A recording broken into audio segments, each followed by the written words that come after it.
Xin chào các bạn nhé. Hôm nay mình chia sẻ với các bạn cái cách để sửa một cái máy xịt nước thơm tự động nha các bạn, thơm phòng á.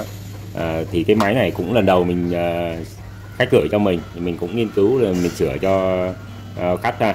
Thì cái mình thử lắp pin vô á thì mình thấy như thế này, nó có hoạt động đấy, nhưng mà nó không đủ độ để nhấn cho cái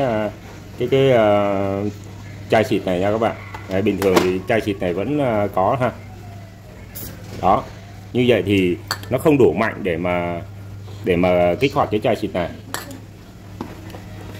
Thì bây giờ mình sẽ tháo ra kiểm tra và chia sẻ cùng các bạn nhé. Mời các bạn cùng xem video với mình nha.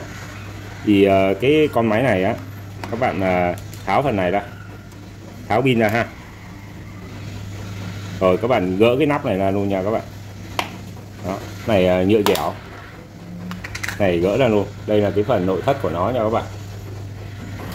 Ở cái phần ốc vít á, thì nó sử dụng là vít 3 cạnh nha, cho nên các bạn phải có cái bộ vít 3 cạnh thì mới mở được nha các bạn. Đây mình có cái bộ vít này thì nó có vít 3 cạnh luôn để mình tháo được nha các bạn. Đây,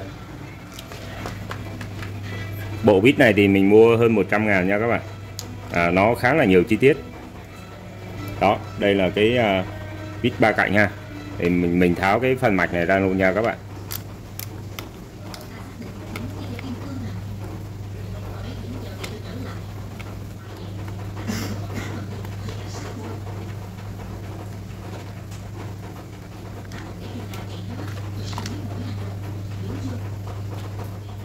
Rồi, mình tháo được ra rồi ha. Thì các bạn này, ở bên phía trong này ha, nó có cái motor nhỏ thôi. Motor này 3V nha các bạn.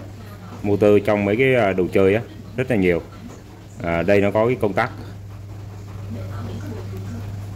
Công tắc để nhấn phía sau này nha các bạn. Để tăng độ lên ha. Rồi giờ mình sẽ gắn thử coi nó như thế nào.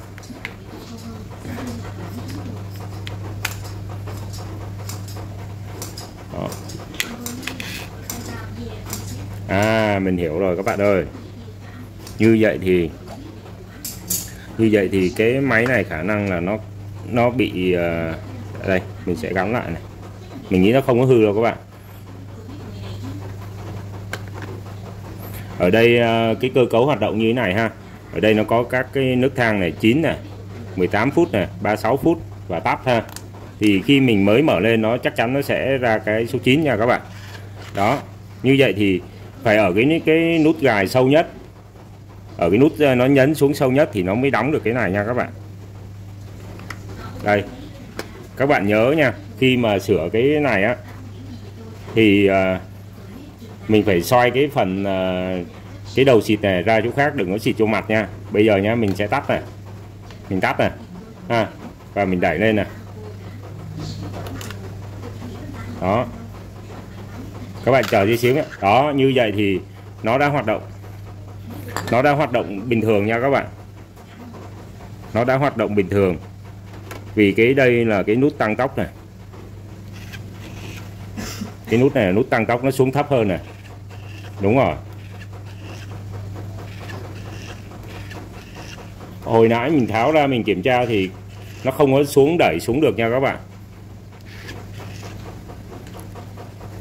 Mà cái nút này các bạn, nó bị kẹt vô. Nó kẹt vô như vậy luôn nè. Có nghĩa là khi nào nó cũng đè luôn ha. Thì chắc mình phải chế lại cái nút này. Các bạn để ý nhà các bạn mà có cái máy này mà nó không, tức là nó vẫn chạy nhưng mà nó không đẩy được cái nắp này, thì các bạn kiểm tra lại cái nút công tắc phía sau này nha các bạn. Đây, tại vì cái này nó không có độ đàn hồi. Nó không có độ đàn hồi cho nên nó không có nhả ra và nó đè hoài.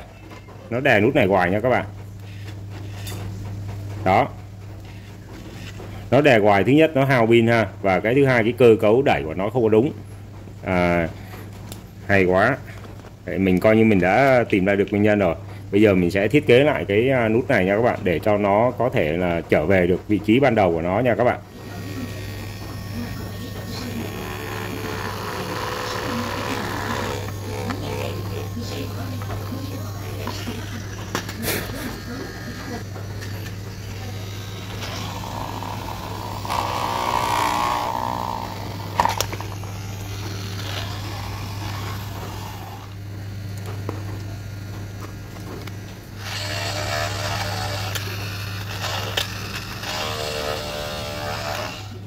chế rụt bút này, mình sẽ chọc như thế này nha các bạn, nó vào đúng rồi đó.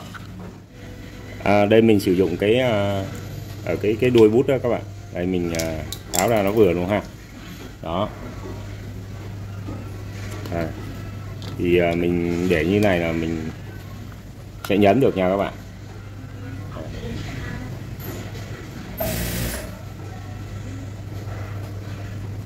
Rồi cái miếng nhựa này thì các bạn cũng cho keo luôn nha. Đó, các bạn hàn nó luôn ha. Rồi cái phần này nó khô các bạn. Khô xong rồi thì mình sẽ nhét cái này xuống ha. Đó. Đó, nó đi ra đi vô vậy là được ha. Đây. Lát mình cắt ngắn đi chút xíu ha. Đó, rất ok rồi ha.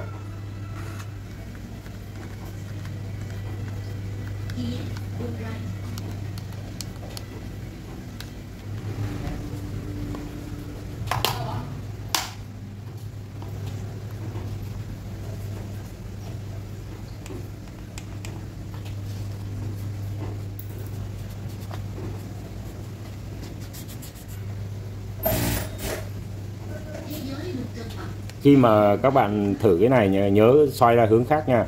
Mình sẽ mở công tắc nha các bạn. Đó, nó đã hoạt động rồi ha.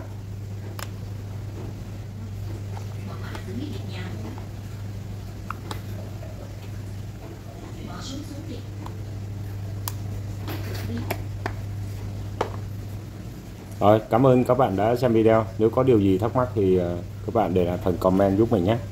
Xin chào tạm biệt các bạn.